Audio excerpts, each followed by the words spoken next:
Oh, there he is. Roberto. Hello, gorgeous George.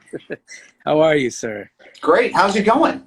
Good, really good. We had some technical difficulties earlier. I feel bad. It's this internet in LA is overloaded right now. But How mysterious. Yes, I saw you froze face while Anthony seemingly had zero issues at all. yes, I looked like I was sucking a lemon, and he had all the poise. We're just coming to this part in the movie, Robert. You're now walking around the table talking about solving time travel. Yes. And our young madam is going to show up here in a second. Oh, good. Do you want to talk a little bit? I know you've talked about it before, but you want to talk a little bit about I Love You 3000, which is coming up in a minute? Yeah. Well, I mean, first of all, I love how this scene, it was just something that was on the call sheet until he figures out time travel. And at that point in the shoot, we were all just like, yeah, that's easy. Something will come up on the screen. I'll do a thing or whatever. But I thought that was a lovely scene. And without that scene, the Love You 3000 one kind of wouldn't be as poignant. Right. And this is an improv, I Love You 3000, right? Or something you recommended for the script. It might have been on one of our Sunday sessions. Yeah, I just know it was something that I think Exton, my now 8-year-old, used to say to me, and a lot of kids say it. You know, it's before they can quantify love, they just think of the biggest number they know, and it's usually like 2,000 or 3,000 and whatever. And it turned out to be really significant. But all the stuff in this movie was about us really starting to bring our own experience these many years into these characters and the epic sojourn.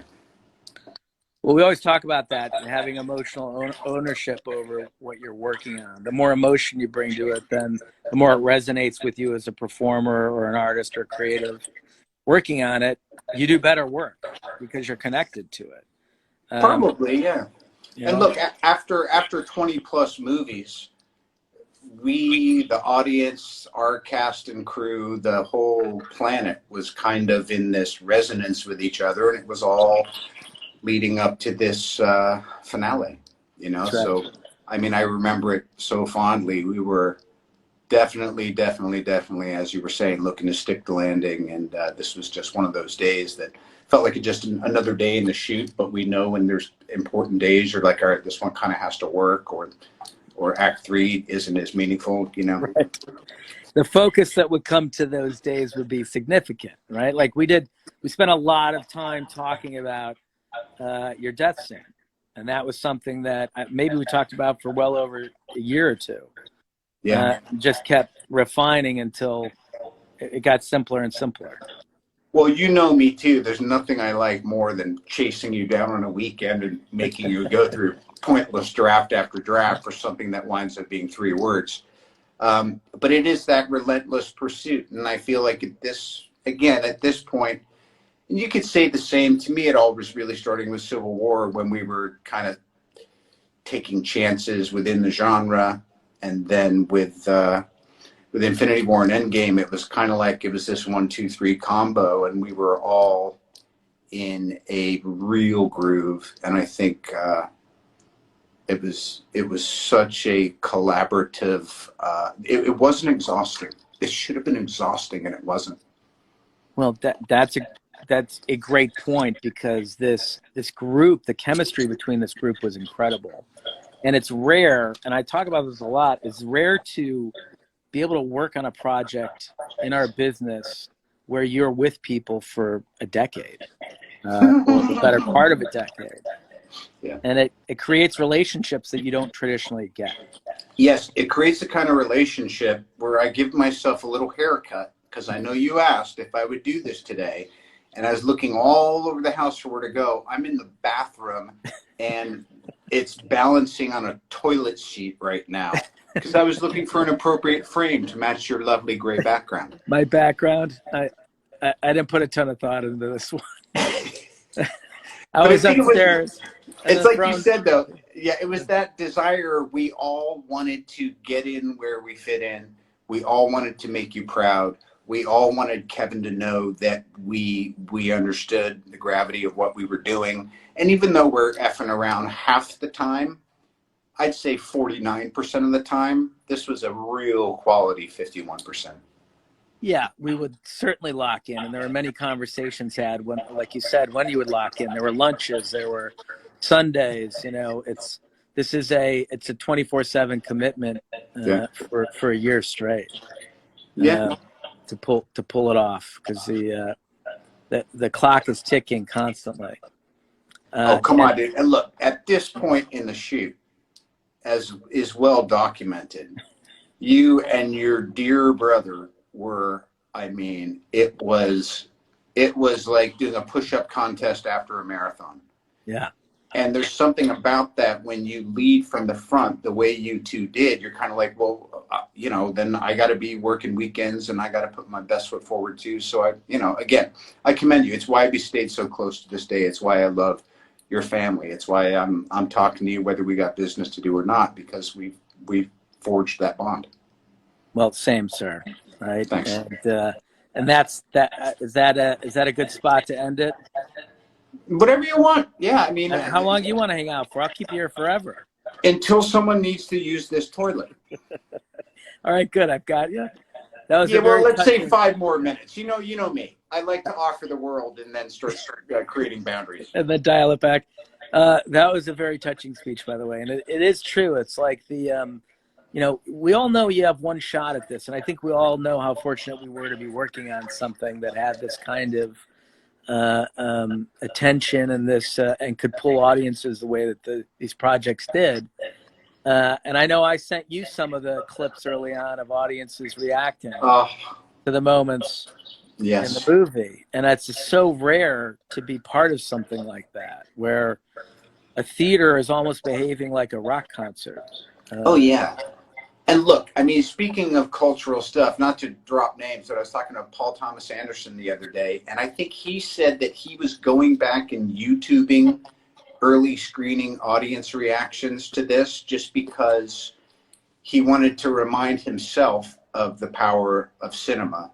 And this is arguably, you know, one of our greatest American filmmakers ever. So it was one of those things that continues to really, it transcends taste and just becomes this thing that we all know is you know, super significant. And nowadays, you know, I mean, this uniting against a common challenge thing, I mean, come on, it's become ridiculously poignant.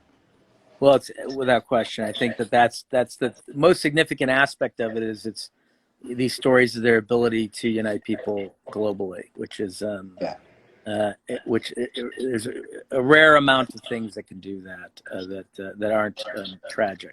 Yeah. Where are we at in the movie now? What scene is it? We are at, this is you. Here, I'm going to show you. Oh. Can you see it? Oh, man. Oh, man. Yeah. This was another one of those. I mean, there were a lot of days where we had to lock in on this one, right? Oh, yeah. To me, it was all about when you'd set up the shot and I said, no, I got to pass him and then back up. And you're like, all right, reframe. Yeah, you're right. We can't just do another Tony Stark pull up. But again, I hand this one to Chris Evans. I hand it to Chris. It was all about him forgiving me for not forgiving him so we can start getting ready to, who knows, you know, maybe throw in the towel for whatever we got to do. And it wasn't just the idea of burying the hatchet. It was burying the hatchet and taking up the cross together. So it was a complex scene. Of course, it was Atlanta and it was hot and all that. But I remember some of the hardest stuff. I don't know. You made it easy. Is resentment is corrosive? Is that a Robert? I'm sure it's some mental health phrase that's been tossed at me here and there. Yeah. Well, for me, it became, every time I heard it, I was like, well, that's so emblematic of the relationship. So, you know, that's the the value of a Downey Improv. Yes. My eyesight at middle age now, officially, even mid-50s, is failing, but I can see all these little dots and hearts and stuff and love and all that floating around. Yeah.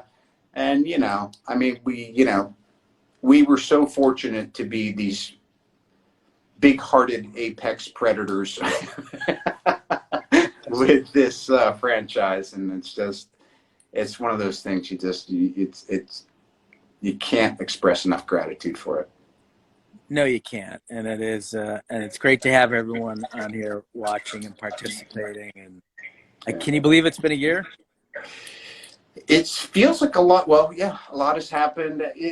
All time is very strange right now. There's like cycles within cycles, but it's been fantastic. All the allotted introspection, and I won't say why, but I had an occasion to be interfacing with the other 5 of the original 6 Avengers just a few days ago, and after we all kind of hung up off whatever our Zoom-like call was, I just got this wave of all that, and then it did feel like about a year ago, but it was years leading up to it. It felt like it was a year to do it and finish it and get it out, and I'm sure for you, it feels like a year ago you worked for 1,000 years straight.